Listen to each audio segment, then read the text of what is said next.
It's not quite 4:30, but I figure it's close enough because I'm ready and I'm on the air, and this is Dylan Lang on a Saturday afternoon. It is October 18th. No, sorry. Skip that. October 21st. We're talking about comics that came out October 18th. And that's what my show is all about. I'm here to do just that. I need to get rid of that box right there. This is my weekly show. I do this. Come on. This box isn't going. There we go. I do this every week, and I show you the comics that I bought. These are comics that I bought.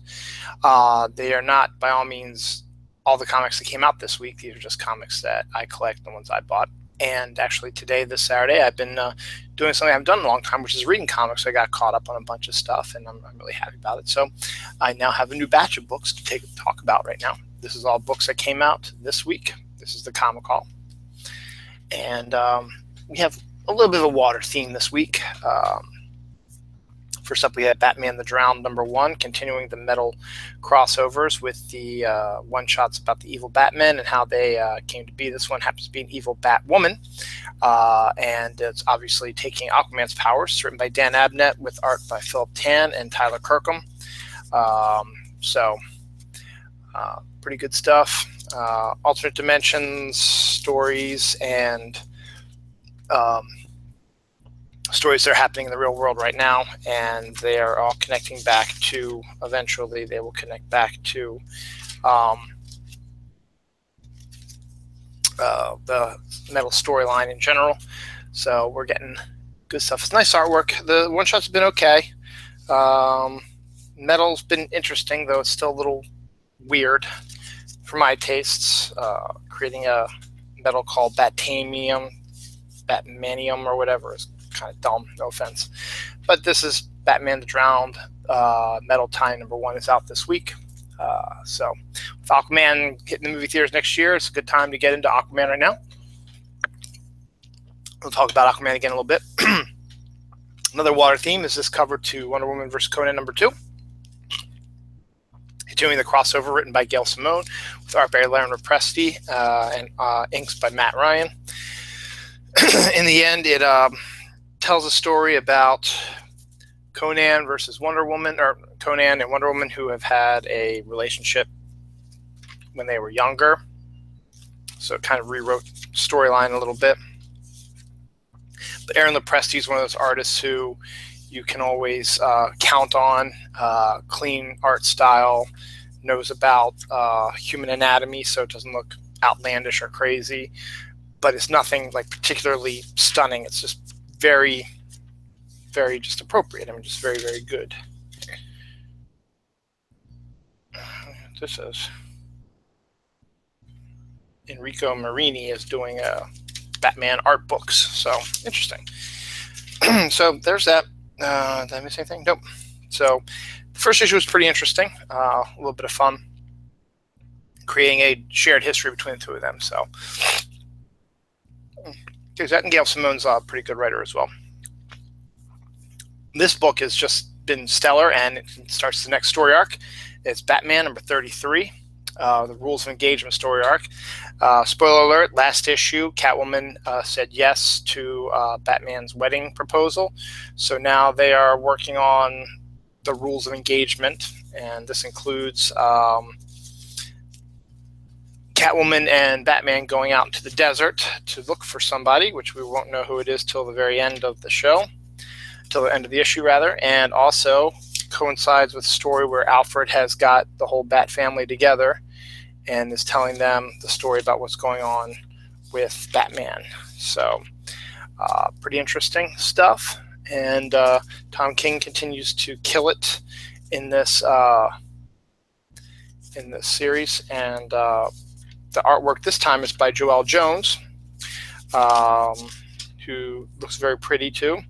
Do the inks also, right? Yep.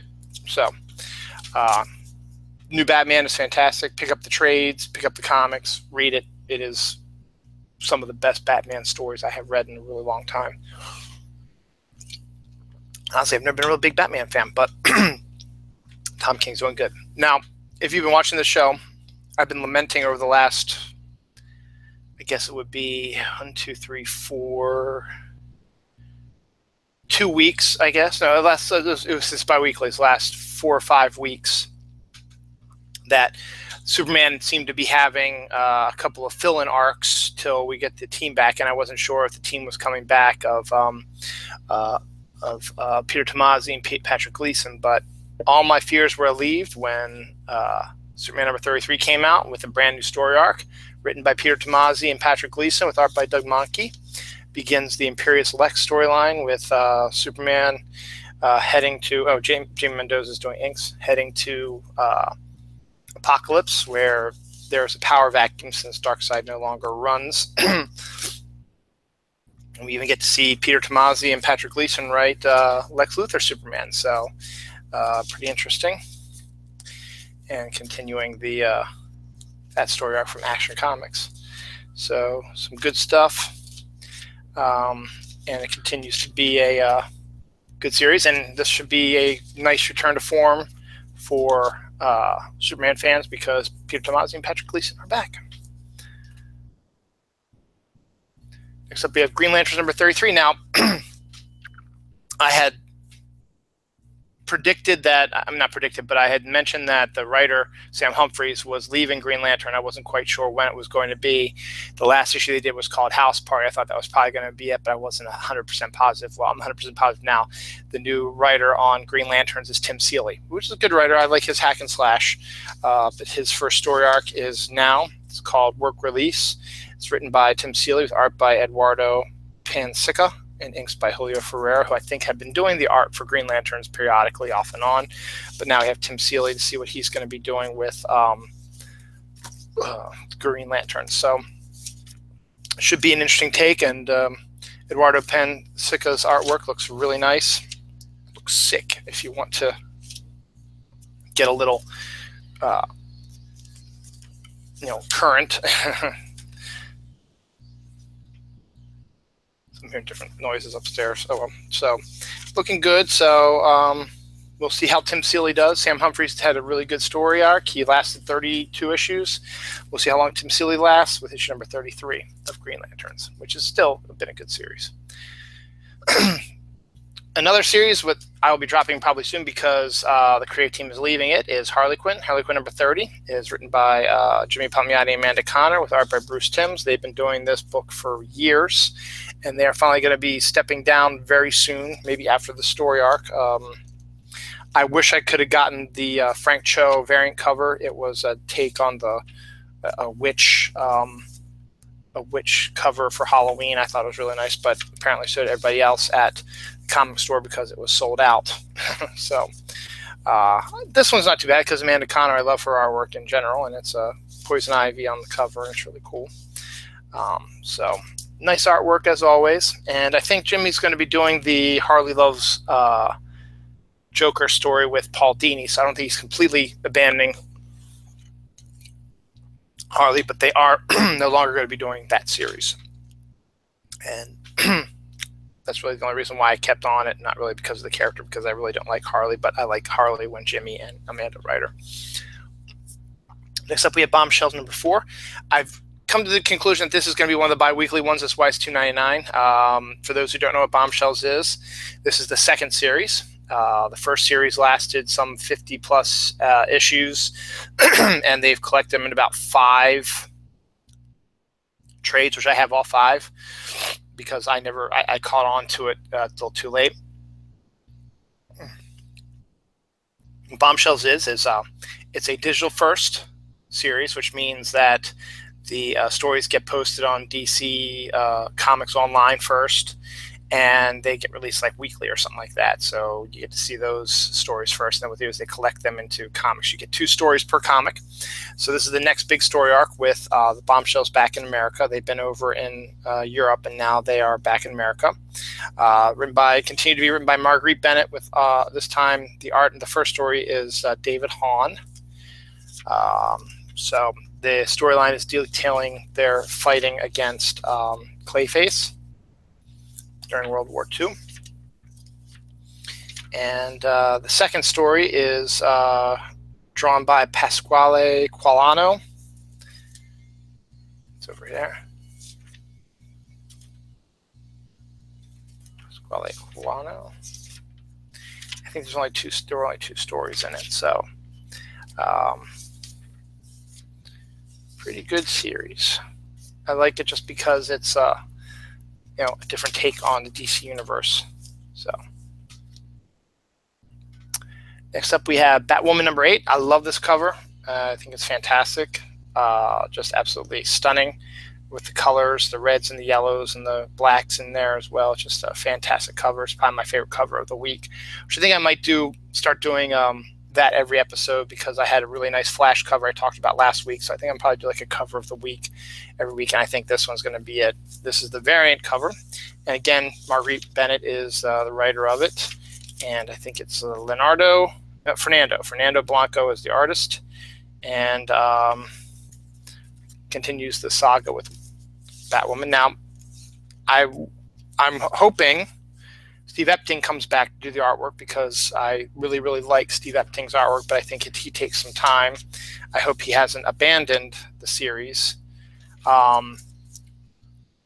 He might be pulling in Ivan Reyes, who did the first issue of Justice League of America and then disappeared for like 10 issues and then came back and did a story arc. So maybe they'll be doing that with Steve Epting. So maybe they're just going to, the next story arc in Batwoman, they'll put Steve Epting back on, because I miss his artwork. Nothing against Fernando Blanco, but I prefer him. But this cover is just amazing, and I wish I knew who did it. So that's my cover of the week, and I think I will start doing that. I'll take a look at all the stuff and detail my cover of the week. Let me just double check and make sure that, because I just literally came up with that of all these covers I've seen so far. I agree with that. If there's other ones, I'll let you know, but I think that one is still my cover of the week. Next up, we have Super Sons number 9. Fun series written by Peter Tomasi. Jorge Jimenez is doing the artwork, along with Carmine Di Giandomenico, and continues to follow the world's finest group of Jonathan Kent and Damian Wayne, the sons of Superman and Batman. And it's a fun little series, and the two play off each other very, very well. Peter Tomasi knows how to write them together and in a believable manner, and builds their relationship to a point where they will have the same trust that their fathers have when they get older, I would assume. So, and John is the only one who can probably handle Damian's attitude. Except we have Titans, number 16. Not Teen Titans, even though Wally's on the cover. This is Titans, number 16. It's written by Dan Abnett with art by Brett Booth, who I've always loved his artwork when he did, I guess he did The Flash back in the New 52, and it was really, really good. Now he's doing the Titans. Norm Ratmud continues his fantastic inking, and we continue the stories of the grown-up Titans, Teen Titans, who are now grown-ups and are a team, and it's nice to see them together. And Brett Booth's artwork is, as always, phenomenal. He's another one of those guys that you can get on the series and he'll stay on it for a long period of time. He meets his deadlines very quickly, so I'll give him credit for that. So, very interesting. Next up, as I said, we're going to talk about him soon, and there's a water motif, Aquaman number 29. Again, they keep taking Stefan Sedgwick's covers, which I like, but this one's not too bad, because we have Dan Abnett and Stefan Sedgwick doing the artwork. Stefan Sedgwick's artwork is phenomenal, as always. And he's another guy that can do a lot of, meets his deadlines and can do regular series pretty good. So they've introduced Dolphin, and they're making Aquaman look more like the Aquaman who will be out by Jason Momoa next year to keep people interested in the series. But I like Stefan Sedgwick's artwork, and I like how they're building this world with Mera and Aqualad and Dolphin and Aquaman together. So, see, water motif, and I sort of bookended it with the Batman with Aquaman's powers, or Batwoman with Aquaman's powers, and Aquaman at the end, because that's it for the regular DC. From Vertigo, we have Astro City, which continues to be one of my favorite books of all time, and this is continuing the storyline of the Superdog. Whenever anyone asks, what series they should collect in trades, Astro City is one of them because the stories, a lot of them are self-contained or they're 1 or 2 parters. And they're very, very different and very, very interesting. So it's written by Kurt Busiek. The artwork by this series is written by, in this issue, is written by Mike Norton. Usually it's Brady, not Brady Anderson, Brent Anderson, but he takes his time doing artwork. So, you know, in order to keep the book coming out weekly, or monthly, they've been bringing in other artists, which is fine. I mean, yes, you want to keep Brent Anderson on the series, but you also want to keep the book flowing, because that was one of the problems with Astro City back in the old days, because they would wait for Brent Anderson to finish his artwork, and it would take months.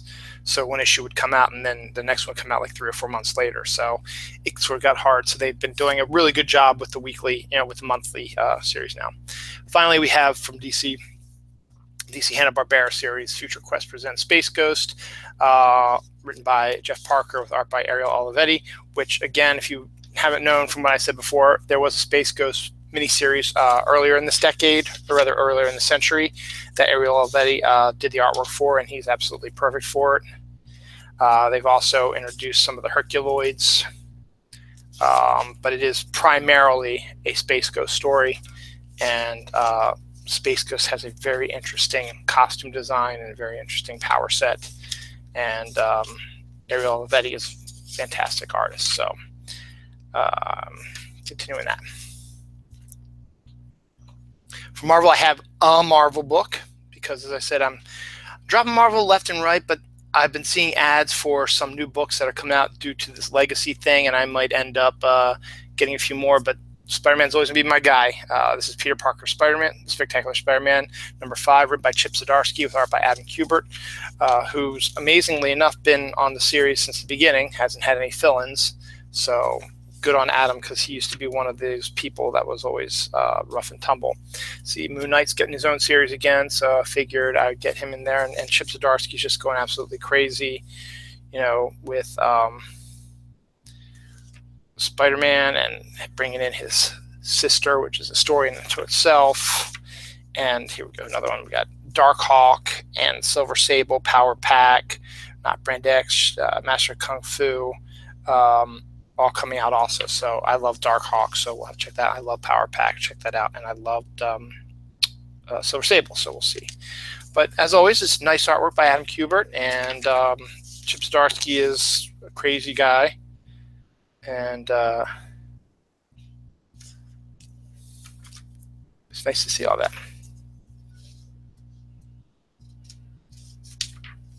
So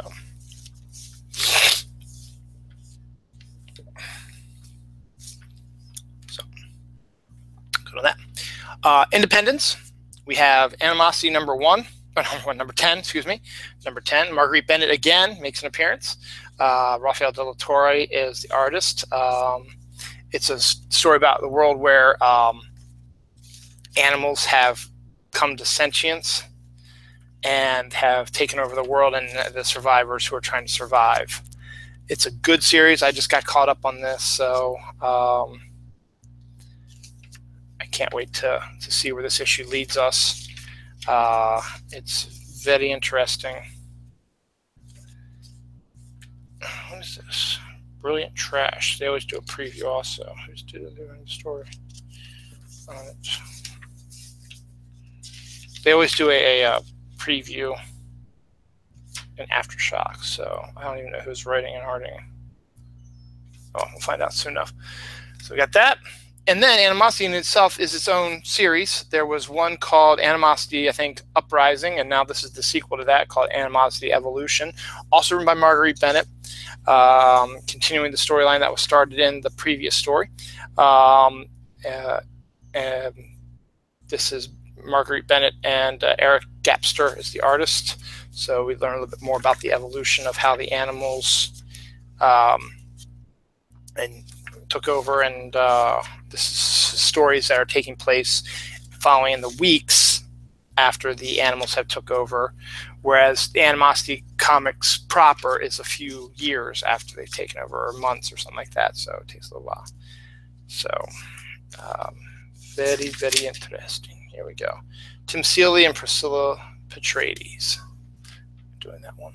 So next up we have Vampirella number 7. Vampirella continues to be the update version by Paul Cornell has been really good. It's turned it from not being the sexed up type of thing to a more serious story. Paul Cornell is joined by Jeremy Whitley on the writing staff, and Andy Belanger is the artist. You get a little bit of sexiness in there, but you know, nowadays it's just this storyline is more of a in-depth look at the world of Vampirella and an update to her. And they've been doing a lot of that with Sheena and stuff like Red Sonja, so on and so forth. So it looks good. Check that out. Star Wars Adventures number 3 is more like the all-ages Star Wars story from IDW, which I'm still trying to figure out how they got the rights when Marvel controls them. But there's 3 stories, rather in this case 2 stories. Pest Control, written by Landry Q. Walker, with art by Eric Jones.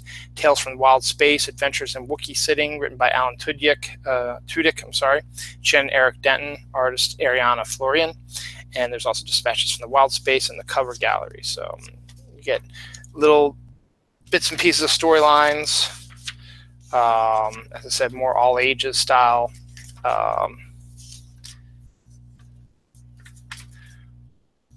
Stories and different takes and stuff like that. So well worth it. Finally, next up I got the Doctor Who Continuing the Lost Dimension storyline. I realize I'm missing the 4th one, but I'm still continuing. This is the 6th one, where we take a look at, it's written by George Mann, Rachel Slott, Marcelo Salazar, Ron Fernandez. That's the creative team. And it's all the Doctors are getting involved in a worldwide story arc. So you're getting all the Doctors involved in some form or another, are all being connected in some way.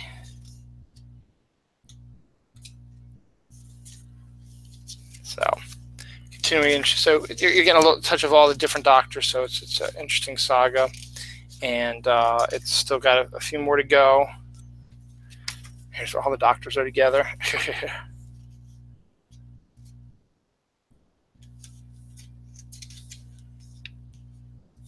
So very interesting. Finally, the last issue of the Z Nation miniseries is out this week. It's written by Craig Engler, who is the creator of Z Nation, and Fred Van Lent, with art by Ed Umena. And this is a prequel to the TV series. So if you like the TV series, it's got the same general personality as the TV series, and it focuses on some different characters that you haven't seen before. And so can't go wrong with zombie whales. So that, my friends, is the end of the comic call for this week. Again, this is just these are just comics that I collect. There was a whole bunch of other Marvels, obviously, which I didn't collect. Their legacy stories continue. So if you're interested in the Hulk or X-Men, or I can't remember what else came out this week, but the legacy series are supposed to be like perfect jumping on points if you haven't been reading the books to get caught up on them. I did the legacy version of Amazing Spider-Man, read that today, and it was fairly easy to understand what's going on. So, excuse me. So, on that note, I don't have anything else today. I just woke up from a nap, so I seemed a little bit out of it. But sometime either later today or tomorrow, I'm not exactly sure. I still don't know what time it is because I got a lot of stuff going on. I do have my other show, Dylan Knows, will be on. It'll just be me solo, but I hope to be more awake than I am now, and we'll be talking about all kinds of different things. Join me next week for new comics, and and we'll also next week we'll be talking about we'll talk about right now Halloween Comic Fest. Just real quick, I mention it now because I do only have 1 week left on it, because 1 week from today is the 28th of October is when Halloween Comic Fest is. Now, Halloween Comic Fest is basically Free Comic Book Day, but on Halloween or Halloween weekend. And comic book stores will be giving away free comic books again. It's just not as big a deal as Free Comic Book Day is. But go to your local comic book store. If they are involved in the Halloween Comic Fest, you will get free comics. They are giving away. There's very Halloween-oriented ones. A lot are all for all ages. A bunch are also for older kids as well, and for grown-ups. So you're going to get all kinds of different things and reprints and stuff like that. But it's basically Free Comic Book Day in the fall. Highly recommend you check it out. Go to your local comic store. If you don't know where your local comic book store is, go to your search engine, type in CSLS or Comic Shop Locator Service, type in your zip code when you get to the website, and it'll list all the comic shops in your, like, a 15 to 20 mile radius of your house, and you can find one. And in some cases, it might even tell you if it's being involved with the Halloween Comic Fest, because the comic stores have to order these comics. So the orders can be generated into a spreadsheet. They can be put into the system so that it gets to the Comic Shop Locator Service. They'll know that this store has ordered these comics for free. Go ahead and check them out. They do it now because usually the Saturday before Halloween, a lot of strip malls or regular malls, they do trick-or-treat. Like, I know Reisterstown, where I live, Main Street does their trick-or-treat early in the morning on Saturday.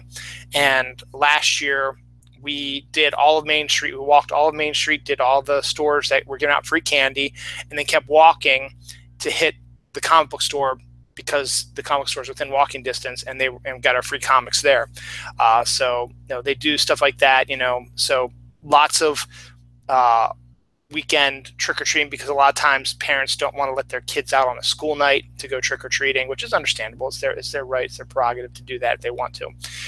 So a lot of malls and strip malls do this, and so that's why they came up with this idea, because, hey, if your strip mall is doing a Halloween like festival event or whatever on that Saturday before Halloween with trick-or-treating and stuff like that, hey, why not give out free comics as well? So get some free comics. They're the same size as your Free Comic Book Day comics.